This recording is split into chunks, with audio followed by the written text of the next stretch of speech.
오늘은 교회가 궁금하다라는 제목으로 목장축제 환영주일 말씀을 전하고자 합니다. 여러분, 서울의 야경을 보신 적 있으십니까? 언제 그 야경을 보신 적이 있으십니까? 여러분, 서울하면 한강이고 서울하면 야경이다라는 생각을 해보게 됩니다. 저는 가끔 북악 스카이웨이를 타고 올라가서 그 팔각정에서 이 서울 시내를 이렇게 내려볼 때가 있습니다. 낮에도 올라갈 때가 있지만 밤에 가면 더더욱 반짝이면서 굉장히 아름답습니다. 보면서 내가 지금 서울에 살고 있구나 이런 생각을 하기도 하고요. 또 한강변을 이렇게 달리다 보면 내가 서울에 살고 있구나, 참 좋은 곳이구나 이런 생각을 하기도 합니다. 미국 콜롬비아 대학교에서 도시공학을 전공하고 또 하버드 대학에서 건축학을 전공한 홍콩 출신의 건축가가 있습니다. 세계적인 건축 회사인 RAD라고 리서치 아키텍처럴 디자인이라고 하는 그 회사의 설립자이기도 하고 또 설계자인 아론 칸이라는 사람이 있습니다. 근데 우리나라의 그 을지로에 있는 SK텔레콤 사업과 서울 워커힐을 설계한 사람으로 잘 알려져 있기도 합니다. 근데 그에게 서울에 이렇게 가장 인상적인 것이 무엇인가 물었더니 이렇게 얘기하는 것입니다. 서울 야경은 십자가뿐이다. 이렇게 얘기하는 것이었습니다. 온통 십자가라는 것이죠. 이 아론 칸은 홍콩은 첨단 기술이 접목된 아름다운 건축물들이 참 많고 화려한 야경은 대표적인 그 관광 상품이다 이렇게 이야기하게 됐는데요. 그러면서 한국의 인상에 대해서 이렇게 얘기했습니다. 도시 야경 속에 빛나는 십자가가 가장 인상적이다 이렇게 얘기했던 것이죠. 근데 그가 또 얘기했던 게 무엇이냐면 올 때마다 십자가가 늘어나는 것 같다 이렇게 얘기하는 것이었습니다. 정말 늘어나는 것일까요? 저는 이 사람의 그 인터뷰 기사를 읽으면서 이 사람이 곧 예수를 믿겠구나라는 생각을 하게 되었습니다. 점점 십자가가 많아 보이기 시작했거든요. 정말 십자가 많아졌을까요? 저는 그렇지 않다고 봐요. 그러나 그 마음속에 점점 십자가가 점점 많이 보여지는 것, 곧 예수 믿겠다 이런 생각이 저에게 들더라고요. 이 사람은 사실 부정적인 의미로 이런 얘기를 했습니다. 이 한국의 서울 야경이 어떻게 보면 공동묘지 같다 이렇게 얘기하는 거예요. 그러고 보니까 그럴 수 있겠구나 그런 생각이 좀 들었습니다. 서울 야경에 십자가가 나을까요? 나이트클럽 불빛이 나을까요? 너무 어려운 질문이죠, 그렇죠? 제가 예전에 사역했던 교회가 서울의 그 강남역에 있었는데요. 2003년도에 특별 새벽 부흥회를 40일 했습니다. 첫날 하면서 제가 마음속에 크게 이렇게 다가왔고 깨닫게 된 게 있었습니다. 그때 두 부류의 사람을 제가 그 새벽에 만날 수 있었는데요. 한 부류는 한 새벽 4시쯤 교회를 향해 열심히 쫓아가는 성도들의 모습이었고 또 한 모습은 뭘까요? 밤새도록 나이트클럽에서 놀고 새벽 4시쯤 이제 귀가하는 사람들의 모습이었습니다. 여러분, 서울 야경에 십자가가 나을까요? 아니면 서울 야경에 나이트클럽이 나을까요? 십자가가 훨씬 낫습니다. 십자가가 훨씬 아름답습니다. 이 자리에 처음 오시고 또 지난주에 오시고 이제 막 믿기 시작한 분들은 교회가 도대체 어떤 곳인가 굉장히 궁금할 것이라 생각이 되어집니다. 어릴 때 교회를 갔던 분들에게는 좋은 추억이 있을 것입니다. 우리 집사님 간증처럼 성탄절에 가면 선물도 주고 또 재밌는 시간들 보내면서 그런 추억들이 있을 텐데요. 교회는 참 좋은 곳입니다. 이 교회를 설명할 때 사실 십자가를 빼놓고 설명하기가 어렵습니다. 여러분, 십자가라는 것은 기독교의 상징이기도 하고 또 십자가는 교회의 상징이기도 합니다. 교회 건물에 보면 항상 십자가가 걸려져 있고 교회 안을 보면 여기저기 십자가들이 존재하고 있는 것을 보게 되는데요. 교회는 십자가로 상징할 수 있고 이 십자가라는 것은 그리스도의 죽음을 의미한다는 것을 우린 잘 알고 있습니다. 예수님께서 어떻게 죽으셨습니까? 그는 유대 지도자들의 핍박과 모함과 시기와 질투 가운데 그는 로마 병사들의 손에 죽임을 당하게 되었습니다. 33살의 아주 젊은 나이에 로마의 최고의 형벌이었던 십자가에서 그는 그의 인생을 마치게 되었습니다. 2004년 멜 깁슨이 제작한 영화 패션 오브 크라이스트를 여러분 보셨을 텐데요. 예수 그리스도의 그 고난의 모습들을 아주 잘 표현한 영화다라고 평가를 받고 있습니다. 그가 채찍에 맞고 가시면류관을 쓰고 십자가에 못 박히고 달린 그 장면을 아주 생생하게 보여주었던 것을 우리는 기억합니다. 십자가라는 것은 사실 굉장히 끔찍한 형벌입니다. 그 아론탄이라는 사람이 공동묘지 같다라고 말할 만큼 사실 십자가는 끔찍한 로마의 형벌이었습니다. 그러나 하나님 그 형벌을 바꾸셔서 자신의 사랑을 보여주셨음을 우리는 보게 됩니다. 요한복음 3장 말씀 보실까요? 하나님이 세상을 이처럼 어떻게 했다 그래요? 사랑하셨다라고 표현하죠. 독생자를 주셨으니 이는 그를 믿는 자마다 멸망하지 않고 영생을 얻게 하려 하심이라. 하나님이 그 아들을 세상에 보내신 것은 세상을 심판하려 하심이 아니요 그로 말미암아 세상이 무엇을 구원을 받게 하려 하심이라. 그죠? 하나님 그 아들 예수 그리스도 이 땅에 보내주셔서 십자가에 달리게 하신 이유는 우리의 죄 때문이라는 것이에요. 공의로운 하나님으로서 죄에 대해서 심판해야 되기 때문에 그 십자가의 형벌로 하나님 우리의 죄를 용서하셨어요.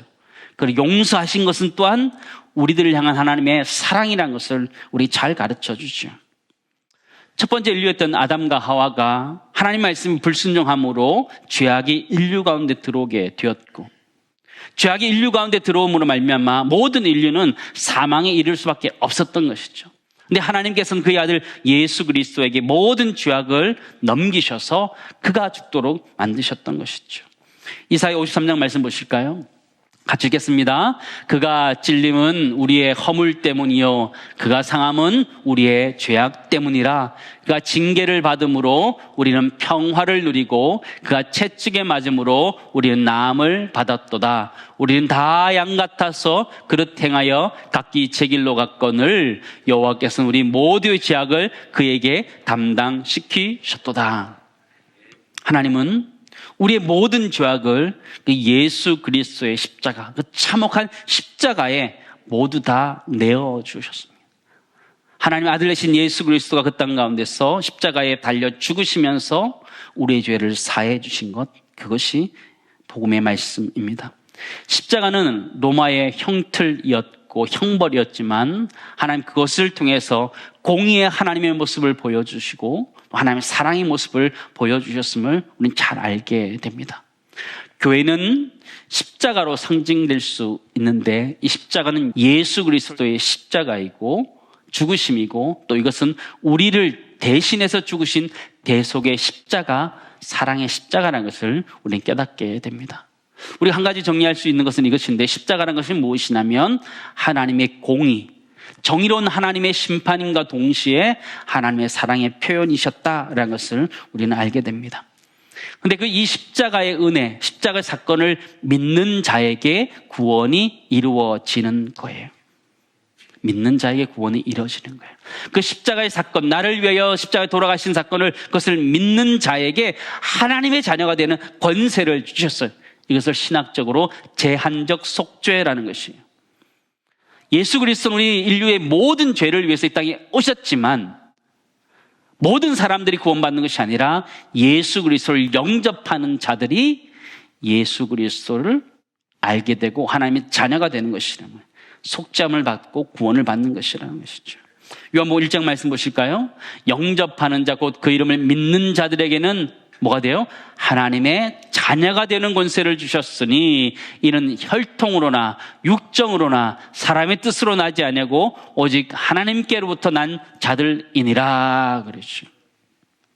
영접하는 자 곧 그 이름을 믿는 자에게는 하나님의 자녀가 되는 권세를 주셨는데 그것이 내가 예수 믿는 가정에 태어난다고 해서 믿어지는 게 아니라는 거예요. 내 주변에 믿는 사람이 많다고 해서 믿어지는 것이 아니고 하나님이 허락해 주셔야지 믿게 된다는 것이죠. 하나님의 자녀로서의 권세가 무엇일까요? 여러분, 하나님의 자녀로서의 권세는 부모님의 것을 물려받는 거예요. 하나님의 것을 물려받는 것이에요. 우리가 하나님의 자녀로 하나님의 것을 물려받는데 그것이 무엇이냐면 하나님의 나라를 물려받는 것이에요. 하나님 나라를 물려받는다는 것은요, 하나님과 함께 그 하나님 나라에서 그것을 통치한다, 다스린다는 의미를 가지고 있어요. 그 다스림의 첫 시작이 무엇이냐면 하나님 나라에 들어가는 것, 구원, 거기서부터 시작되는 것이죠. 내가 예수 그리스도를 믿었을 때에 하나님 나라가 주어지는 것, 구원을 얻게 되는 것, 그것이 하나님 자녀로서의 권세, 특권 첫 번째라는 것이에요. 내가 구원을 받게 된다는 것이죠. 목장 축제를 통해서 여기 처음 오신 분들에게 전하고 싶은 복음의 말씀이 바로 그것이라는 것이에요. 우리 모두가 예수 그리스도의 십자가의 사건을 믿을 때에 우리가 하나님의 자녀가 된다는 것이에요. 근데 그게 생각보다 쉽지 않을 수 있습니다. 믿어지지 않기 때문이에요. 아무리 이해하려고 노력해도 잘 되지 않는 거예요. 그러나 그때 하나님 우리 마음을 열어주셔야지 우리 그것을 믿게 되는 거죠.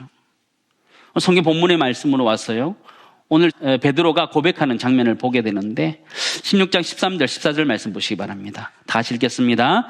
예수께서 빌립보 가이사랴 지방에 이르러 제자들에게 물어 이르되 사람들이 인자를 누구라 하느냐? 이르되 더러는 세례 요한, 더러는 엘리야, 어떤 이는 예레미야나 선지자 중에 하나라 하나이다. 그죠? 빌립보 가이사랴는요 유대 땅입니다. 그러나 로마 가이사의 이름을 따라서 붙였고 그 땅을 이 가이사에게 바쳤다, 이런 의미를 가지고 있습니다. 그 땅에서 예수님께서 제자들에게 묻습니다. 사람들이 나를 누구나 하느냐, 이렇게 물어보시는 거죠. 사람들이 인자를 누구라 하느냐 이렇게 물어보신 거예요. 여러분, 인자가 뭔가요? 한자인데요, 사람의 아들이다, 이런 뜻을 가지고 있어요. 당연한 거 아니에요? 당연한 것.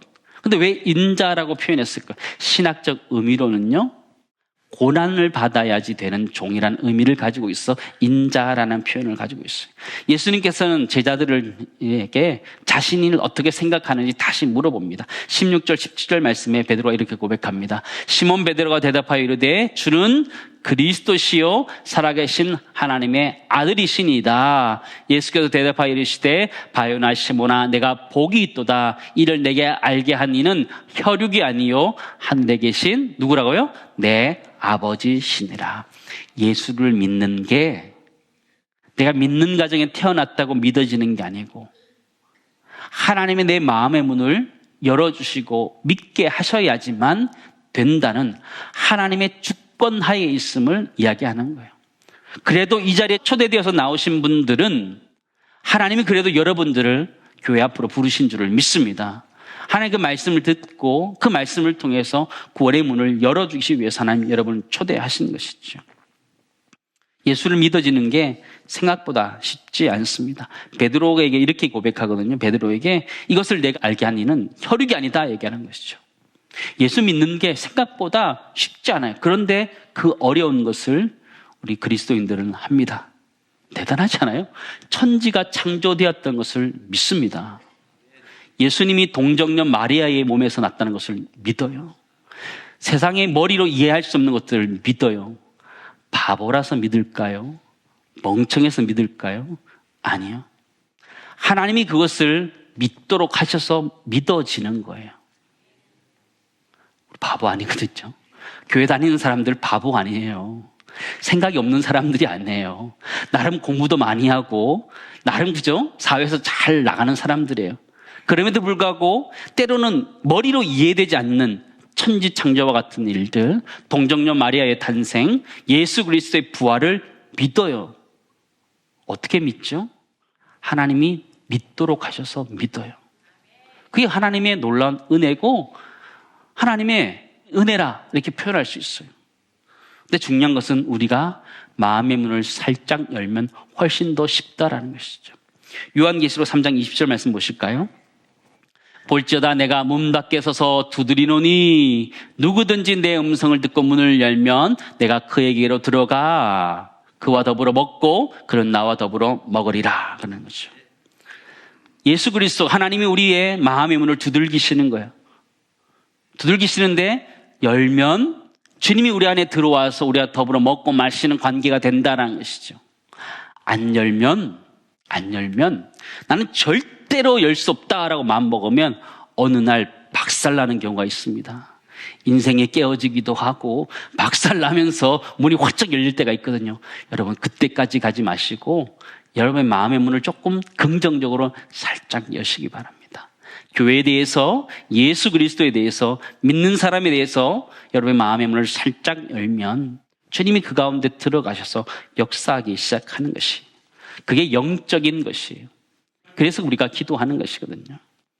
여러분을 교회로 모시고 나온 것까지는 우리 옆에 주변 분들이 할 수 있습니다. 그러나 여러분이 예수 그리스도를 영접하고 믿는 것은 여러분 자신이 해야 되는 거예요. 우리가 해줄 수 없는 거예요. 그러나 여러분이 마음의 문을 살짝 열면 주님이 여러분 마음에 들어가셔서 여러분과 함께 먹고 마시는 관계가 된다라고 말씀하고 있음을 기억하면서 그런 관계가 되어줄 수 있기를 간절히 소망합니다. 두 번째 정리하기 원하는 것은요, 우리가 우리 마음의 문을 열면 예수 그리스도의 십자가 그 사건이 이해되어지고 믿어지기 시작하는 줄을 믿습니다. 그죠?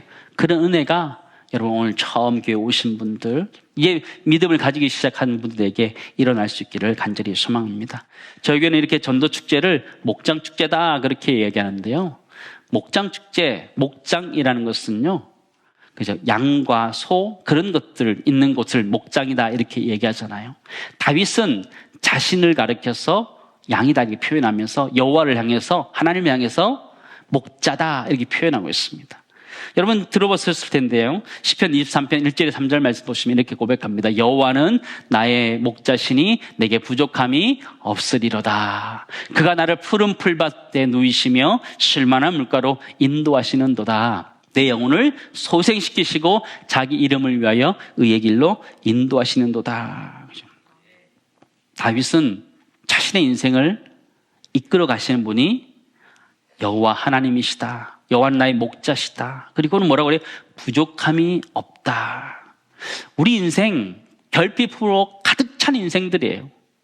건강도 없고 돈도 없고 여러 가지 지식도 없고 부족한 것 참 많은 우리 인생이 예수 그리스도를 만나면 부족함이 없다라고 고백할 수 있을 만큼 하나님이 우리 마음을 채워주시는 줄을 믿습니다. 다윗은 그것을 경험한 거예요. 여호와는 나의 목자시니 내게 부족함이 없으리로다 고백하는 거예요. 그 다음 구절 보니까요, 그가 나를 푸른 풀밭에 누이시며 쉴만한 물가로 인도하신다. 하나님 우리를 먹고 입히신다. 하나님 말씀하시는 거예요. 다윗은 그런 인생을 살았던 거예요. 자기 마음대로, 자기 뜻대로, 마음대로 헤맬 수 있는 존재였지만 하나님 그의 인생을 이끌어 주셔서 하나님 그 인생을 살게 하시다 고백하는 거예요.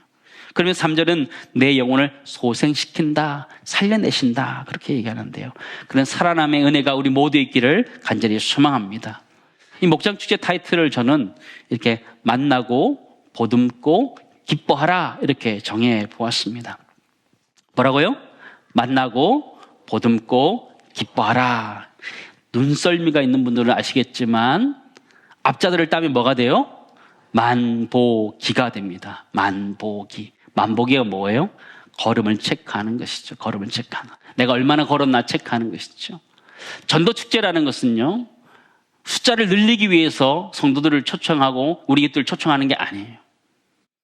우리가 하나님의 자녀로서 우리가 건강한 공동체이기 때문에 여러분에게 복음의 말씀 전하기 위해 애쓰는 거예요. 뭔가 여러분에게 피해를 주기 위해서 초대하는 것이 아니고 여러분에게 정말 행복한 인생이 무엇인지 깨닫게 하기 위해서 초대하는 것이 목장축제라는 것이죠. 성경의 가르침은 딱 두 가지라고 여러 번 말씀드린 적이 있습니다. 하나는 하나님 사랑이고 이웃 사랑이잖아요. 마태복음 22장 말씀 보실까요? 우리 같이 읽겠습니다. 예수께서 이르시되 내 마음을 다하고 목숨을 다하고 뜻을 다하여 주 하나의 하나님을 사랑하라 하셨으니 이것이 크고 첫째는 계명이요 둘째도 그와 같으니 내 이웃을 내 자신같이 사랑하라 하셨으니 이 두 계명이 온 율법과 선지자의 강령이니라. 성경에서 가르치고 있는 것은 딱 두 가지라는 것. 하나는 하나님 사랑, 이웃 사랑이라는 것이죠. 저는 만나고 보듬고 기뻐하라는 것을 하나님을 사랑하는 관점에서 이웃을 사랑하는 관점에서 이렇게 정리할 수 있을 것 같아요. 제가 정리를 했는데요. 한번 표를 보시죠. 우리가 하나님을 사랑하고 이웃을 사랑해야 되는데 만남이 중요한 거예요. 하나님을 만나는 것이 예배이고 이웃들이 하나님을 만날 수 있도록 도와주는 것이 전도라는 것이에요. 보듬음에도 필요한데 하나님과의 관계 속에 우리가 하나님께서 우리를 안아주시는 회복의 역사가 있어야 될 뿐만 아니라 우리 믿는 사람들이 아직 믿지 않는 그들을 품어줄 수 있는 섬기의 모습도 필요한 거예요. 또 우리 안에는 기쁨이 있어야 되는데 진정한 하나님의 기쁨이 무엇인지 깨달아가는 것이 우리들에게 필요하고 우리가 기뻐하는 그 기쁨을 통해서 이 세상의 사람들이, 우리 이웃들이 더 행복할 수 있도록 도와주는 것이 우리가 해야 되는 일인 거예요. 만보기, 만나고 보는 것 기뻐하는 이유가 무엇이냐면 하나님이 우리에게 주신 소명이기 때문이에요. 그리고 이웃을 향한 사명이기 때문에 우리는 전도 집회를 하고 있는 것이죠. 여러분, 50주년을 맞이하면서 교회가 교회 공동체 고백을 정한 적이 있습니다. 앞부전에 이렇게 나와 있는데요. 우리는 세상으로부터 부름받은 하나님의 백성입니다. 또한 세상으로 보냄받은 그리스도의 제자입니다. 부름받았고 보냄받았다는 것이. 우리는 하나님에게 이게 부름받은 존재들인 거예요. 소명의 존재들이고 또 세상을 향해서 우리 이웃들을 향해서는 보냄받은 사명들의 존재라는 것을 우리 잊지 않았으면 좋겠고, 교회 공동체는 바로 그런 것이고 그리스도인들은 그런 존재들입니다. 이제 말씀을 좀 정리하면서 교회가 무엇인지 처음 오신 분들, 이제 처음 신앙생활 하신 분들에게 다시 한번 정리를 좀 해드리도록 하겠습니다. 좀 띄워주시죠. 정리 잘 했지요? 네. 같이 읽도록 하겠습니다. 교회는 예수 그리스도의 십자가로 상징할 수 있는 공동체입니다. 예수 그리스도의 십자가는 하나님의 공의이며 동시에 하나님의 사랑입니다. 그 하나님의 사랑을 믿는 자들에게 하나님의 자녀가 되는 권세를 주셨습니다. 그 권세는 바로 하나님의 나라에 들어가는 것이며 그것을 다스리는 것입니다.